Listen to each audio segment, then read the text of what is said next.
Bienvenidos al primer Congreso Internacional Online de Medicina Regenerativa Musculoesquelética.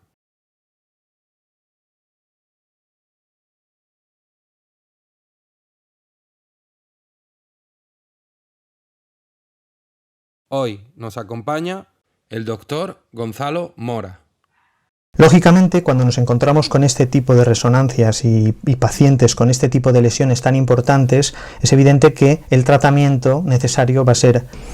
Este es uno de esos casos en los cuales se produce un tipo de rotura que prácticamente se puede considerar como completa, puesto que no permite una estabilidad adecuada de la rodilla. Por tanto, en este tipo de lesiones no cabe este tipo de tratamiento de retensado con proloterapia, y lo que vamos a necesitar es una reconstrucción convencional mediante plastia con injerto, autólogo o con aloinjerto. Y además, en este caso debía asociarse una sutura meniscal, puesto que la rotura del menisco, y más en el caso del menisco externo, produce una inestabilidad importante en la rodilla, como veremos. De hecho, muchos pacientes ese es su problema inicial. Aquí estamos viendo la finalización del procedimiento cuando ya se ha colocado una plastia autóloga con tendones isquiotibiales, y al final del procedimiento procedemos a realizar una infiltración con plasma rico en plaquetas en el interior del ligamento para potenciar la regeneración y la cicatrización de los tejidos. Se inyecta en la zona del ligamento, como vemos se va insuflando a modo de embutido en el cuerpo de toda esa plastia que va a funcionar nuevamente como ligamento, y finalmente se obtiene el resultado final, como hemos visto en esta presentación.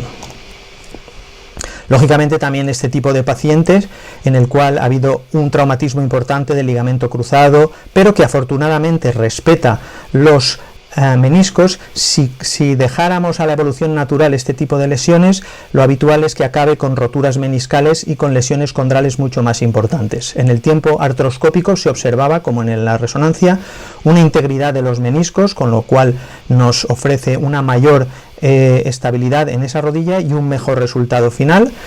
Y lo que observábamos en el tiempo intraoperatorio era este muñón, que es completamente inservible en cuanto a su capacidad de retener la rodilla, por tanto es una rodilla inestable, y el desenganche, por así decirlo, o la rotura completa en la inserción proximal del ligamento cruzado anterior.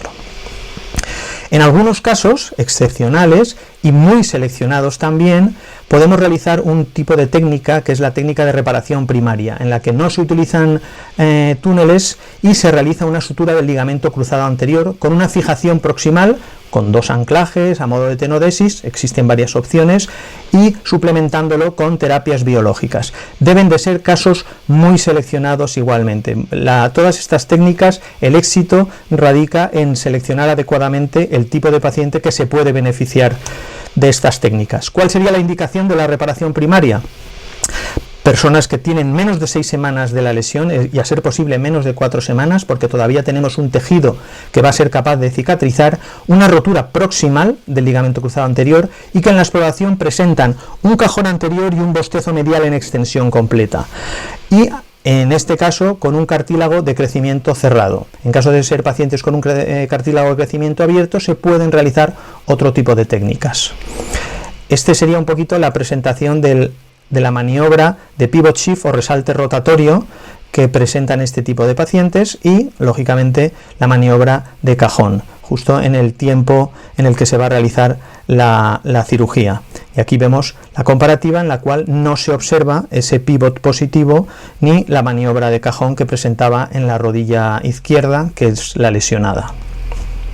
Tuvimos la oportunidad de estudiar 10 pacientes diagnosticados con rotura aguda de ligamento cruzado anterior que cumplían los requisitos para poder ser candidatos a una reparación primaria.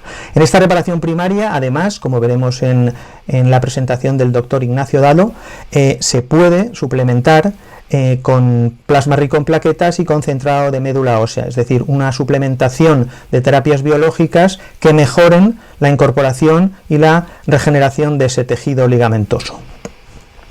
Estas son algunas imágenes del tiempo artroscópico en el cual vemos la zona del ligamento roto y la maniobra de cajón.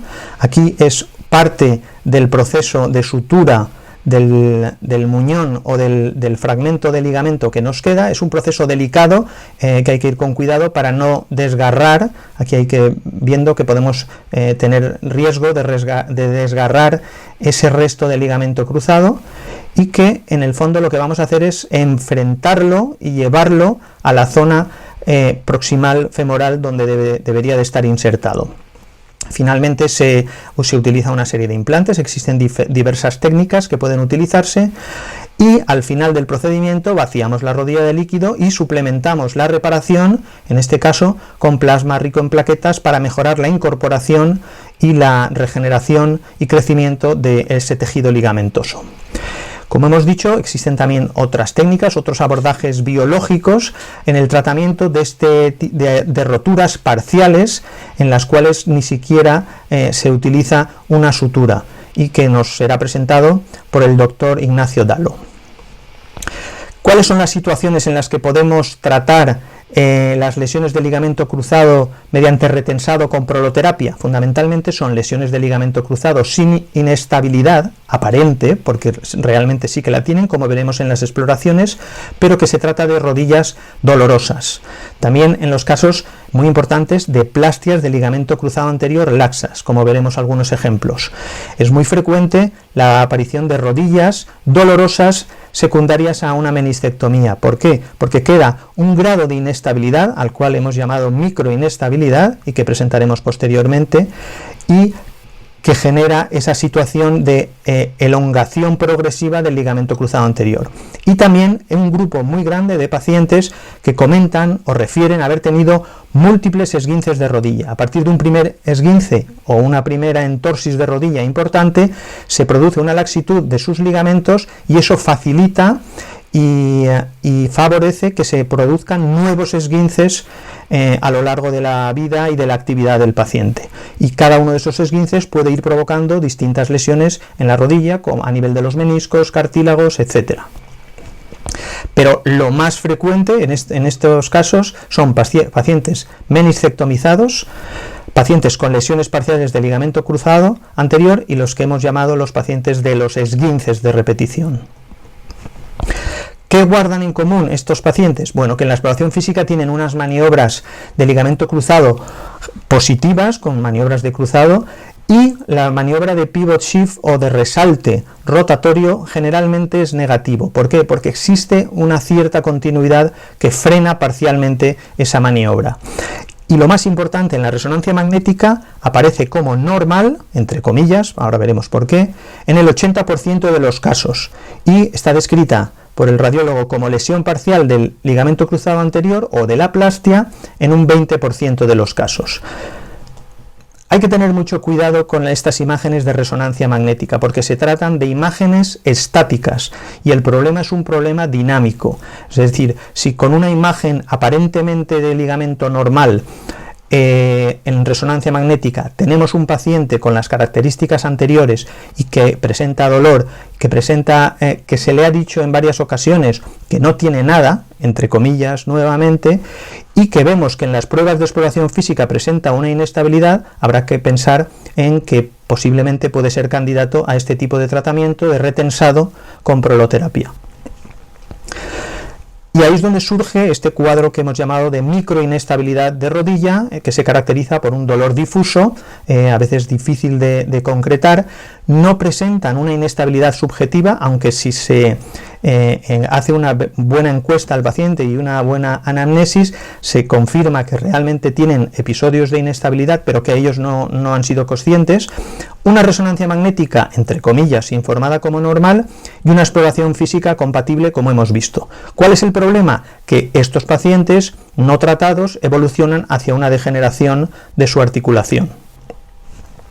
Este es el tipo de exploración que vemos en estos pacientes, claramente con una maniobra de cruzado anterior que puede ser más intensa en rotación interna o en rotación externa, dependiendo de que además tengan lesionada la zona medial o la zona lateral. Comparado con la otra pierna, vemos claramente que existe una diferencia. y en este caso vemos que no existe en la maniobra de bostezo, se realiza con normalidad frente a una maniobra de bostezo en extensión que permite realizar dicho bostezo, como veremos aquí, que se produce un bostezo claro, que cuando se produce en extensión es patognomónico de una lesión del ligamento cruzado anterior. Lógicamente también hay que tener en cuenta que habrá que tratar todas las estructuras ligamentosas y retensar todas las estructuras ligamentosas que estén destensadas para poder tener éxito en este procedimiento. ¿Y qué es lo que buscamos? Pues básicamente, si pensamos que desde un punto de vista de celularidad los ligamentos están compuestos principalmente por fibroblastos y desde un punto de vista de proteína está compuestos principalmente por colágeno, nuestro objetivo va a ser precisamente ese: aumentar el número de fibroblastos a nivel de esos ligamentos y aumentar la cantidad de colágeno. Dicho colágeno neoformado se irá retrayendo, y ese efecto de retracción, que es el mismo que aparece cuando tenemos una herida en la piel que no necesita la realización de una sutura, ese mismo efecto de cierre y de retracción de las fibras de colágeno es el que nos va a permitir obtener un retensado del ligamento. Y este es en una preparación del doctor Pau Golano, este es el ligamento que vamos a estar tratando, y es una posición a unos 90 grados en el cual podemos tratar de forma percutánea y con bastante sencillez, con control de rayos X, esta estructura ligamentosa. Como recordamos, en el tratamiento con proloterapia existe una primera fase inflamatoria con un efecto llamada de células a la lesión para poder ayudar a la reparación, una segunda fase proliferativa donde las células del ligamento y las células progenitoras locales comienzan a depositar nuevo tejido, pero es un tejido desorganizado, matriz extracelular. Y una fase de remodelación en la que el colágeno desorganizado se reorganiza en fibras ligamentosas más fuertes y a su vez se retrae, consiguiendo la tensión que necesitamos para estos ligamentos. La localización del ligamento cruzado anterior se realiza generalmente mediante radioscopia, dado que con el control ecográfico no es suficiente para ver con claridad tanto la zona proximal del ligamento cruzado como la zona del cuerpo y la zona distal. En ocasiones utilizamos control de contraste radiológico, pero con el paso del tiempo y con la experiencia generalmente ya no se necesita, como iremos viendo en alguno de los vídeos. En ocasiones se realiza en el contexto de una intervención quirúrgica, o si el paciente es muy aprensivo, en el contexto de quirófano, para evitar cualquier tipo de molestias, pero la mayoría de las veces puede realizarse de forma ambulatoria y simplemente con un poco de anestesia local, sin precisar un ingreso o una cirugía propiamente dicha. Como hemos dicho, es muy importante tratar no solo la inestabilidad que aparezca antero-posterior, sino también tratar cualquier tipo de inestabilidad lateral, medial o lateral que pueda tener el paciente, de manera que le demos una estabilidad global a esa rodilla, dado que si no, el resultado final no será satisfactorio. Estas son algunas de las imágenes que ya hemos visto en otras presentaciones, donde aparentemente parece que la aguja está en el vacío, pero realmente en este caso la imagen de la izquierda está en el centro del cuerpo del ligamento cruzado, y en la imagen de la derecha está en la base o en la zona distal de inserción del ligamento cruzado, y ahí vamos inyectando poco a poco pequeñas cantidades de dextrosa al 25%. Aquí vemos un paciente que en el vídeo que está ahora en marcha vemos la exploración justo antes de empezar el tratamiento, que el tratamiento se va a realizar en 3 sesiones separadas aproximadamente una de la otra 3-4 semanas para favorecer y permitir la fase de proliferación, y aquí vemos la comparativa entre una rodilla y la otra, y claramente observamos que la rodilla que previamente hemos explorado es la que presenta una clara inestabilidad. Si nos vamos a los 3 meses de tratamiento, vemos que aquí presenta, cuando volvemos a realizar la maniobra, ya no tenemos la inestabilidad que presentábamos antes, pero lo más importante es que clínicamente el paciente está asintomático, no tiene tampoco el bostezo, y asintomático significa que si la causa de o el motivo de la consulta por el cual venía era dolor e imposibilidad de correr, ese problema ha sido solucionado. Este es el caso de un chico de 15 años que previamente, 2 años antes, había tenido una meniscectomía y desde entonces, según refería él, no había dejado de tener dolor. En el fondo lo que tenía, como hemos visto, era una inestabilidad que cuando la comparamos con la otra rodilla, que es normal, pues se ve claramente que la rodilla derecha, en este caso, presenta una inestabilidad que no presenta la rodilla izquierda. Aquí cuando realizamos el bostezo igualmente se abre. Como hemos dicho, cuando existe una inestabilidad medial en extensión completa es patognomónico de lesión de cruzado. Y a los 3 meses del tratamiento ya vemos que tanto el cajón anterior como el bostezo medial se han corregido. Este es el caso de un paciente de 53 años, operado mediante plastia de ligamento cruzado en el 2012 y que tuvo una rotura parcial de la plastia esquiando en marzo del 2018. Hemos visto que tiene una exploración de cajón y una exploración de bostezo medial. Cuando lo comparamos con la otra rodilla, que tiene una exploración normal y una estabilidad tanto anteroposterior como medial, como ahora veremos, completamente normal. Se ve claramente que no tiene inestabilidad ni anteroposterior ni medial. Estas son algunas imágenes del tratamiento. Como se ve, existen los túneles, incluso el anclaje proximal se ve en esa radiografía. Es muy importante en este caso el control radiológico, dado que si no tenemos el control radiológico no podemos estar seguros de la orientación que se le dio durante la cirugía, porque como sabemos muchas de las técnicas no son anatómicas y no lleva la dirección de lo que sería un ligamento cruzado normal. Por eso en ocasiones necesitamos utilizar contraste radiológico para tener claro que estamos en el seno del ligamento cruzado. No obstante, existen otra serie de trucos o técnicas que hemos visto ya en el taller de retensado de ligamento cruzado para poder saber que estamos dentro del cuerpo del ligamento cruzado anterior.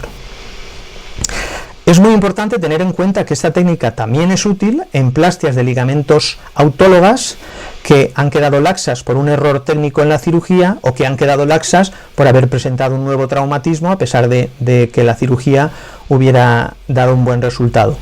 E incluso, es muy importante, algo que a algunos al principio pues les resultaba difícil de creer, que también es útil en plastias con aloinjerto. ¿Por qué? Porque se produce un proceso de ligamentización a partir de los 12-18 meses, con lo cual esas plastias con aloinjerto se comportan realmente como si estuvieran, como si de una plastia autóloga se tratase, y realmente se ha convertido en un tejido vivo que puede ser estimulado y puede ser retraído mediante la técnica que estamos presentando de proloterapia con dextrosa hipertónica al 25%.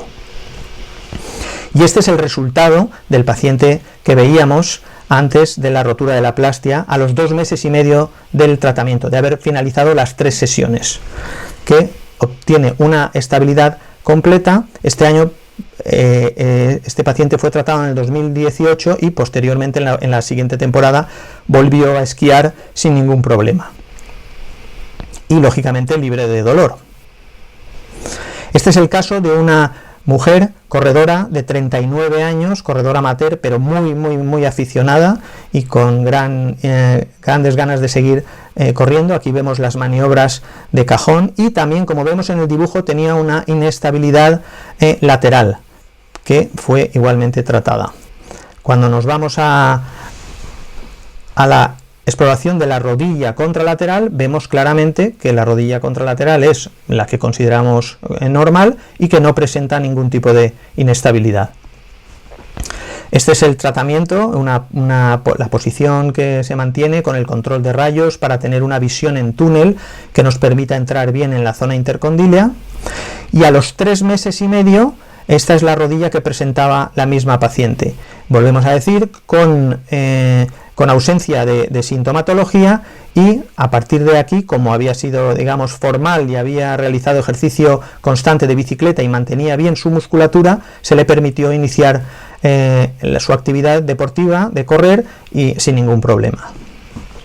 En este caso se trata de una mujer de 42 años, profesora de fitness, que como se ve está en el contexto de una cirugía, dado que presentaba además una rotura meniscal con bloqueo. Por tanto, la rotura meniscal con bloqueo, en mi opinión, es la de las pocas indicaciones para la meniscectomía parcial, dado que si no, esa rodilla no se puede desbloquear. Y en el vídeo a los 2 meses y medio vemos que la estabilidad es completa. En este caso vemos que la paciente presenta además un vendaje en la otra pierna porque había sufrido en los días del posoperatorio un esguince a nivel del tobillo de la otra pierna.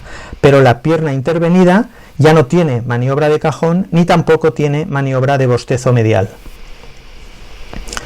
Estas son algunas de las imágenes de lo que vemos en el momento operatorio cuando se trata de un paciente con una laxitud. Vemos que en la maniobra de cajón se trata de ligamentos cruzados aparentemente íntegros, tal como nos ha dicho la cirugía, pero que en las maniobras dinámicas se observa una importante laxitud en la visión intraarticular de la zona intercondilia.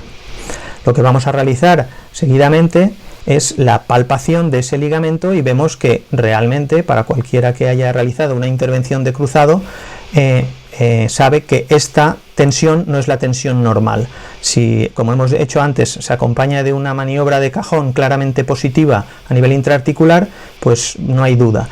Realizamos la colocación de la aguja en la zona más o menos central del cuerpo y vamos a inyectar proloterapia con dextrosa al 25%. Ahí vemos que estamos hinchando el cuerpo del ligamento como si de un embutido se tratase.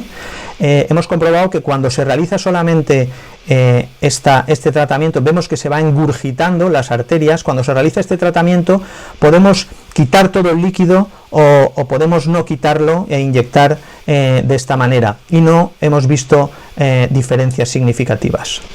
Vamos viendo cómo se va ingurgitando esta zona del ligamento.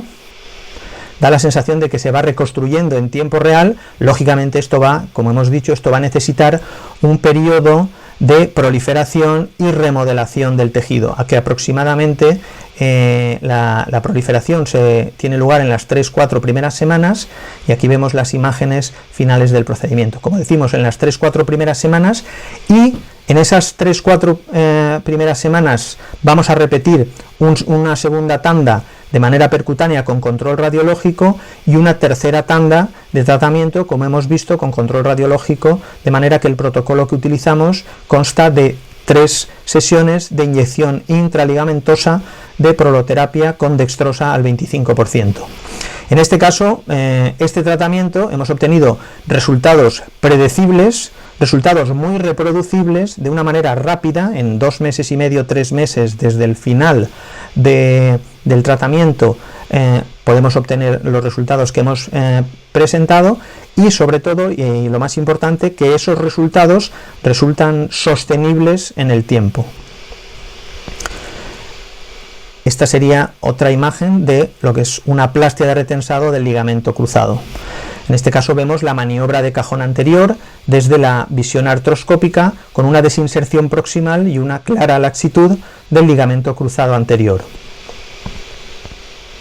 Aquí volvemos a lo que hemos visto antes. Colocamos la aguja en el seno del cuerpo, más hacia la zona proximal. En general vamos a tratar las 3 zonas. Aquí hemos utilizado la opción de vaciar todo el líquido, la mayor cantidad de líquido posible.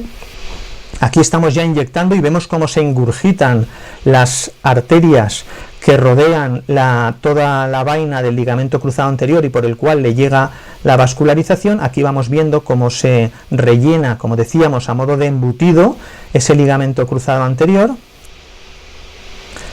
Vamos en distintas zonas del ligamento cruzado. Esto mismo es lo que realizamos cuando se realiza de forma percutánea, y solo lo realizamos de forma artroscópica cuando por alguna otra razón el paciente ha necesitado una artroscopia, generalmente en el contexto de una lesión de cartílago o una lesión meniscal que no pueda ser tratada de otra manera. Aquí vamos realizando poco a poco hasta la zona proximal también, de manera tal como se indica en las técnicas de proloterapia, a nivel de la sentesis y de la zona de inserción de los ligamentos. Sin más, muchas gracias, espero que os haya servido esta técnica, dado que es una técnica sencilla de realizar, pero hay que tener en cuenta todas las referencias anatómicas y, lógicamente, poder aprenderla de una manera que nos permita realizar la técnica con seguridad y reproducible. Y sin más, animaros a uniros al grupo de LinkedIn, donde realizamos la discusión de todas estas presentaciones a lo largo del Congreso, y en un grupo que en este momento ya somos más de 800 miembros, y la idea es poder mantener en los próximos meses la discusión y preguntas y respuestas sobre las distintas charlas y ponencias que hemos presentado y que se han ido presentando en estos días de Congreso. Muchas gracias.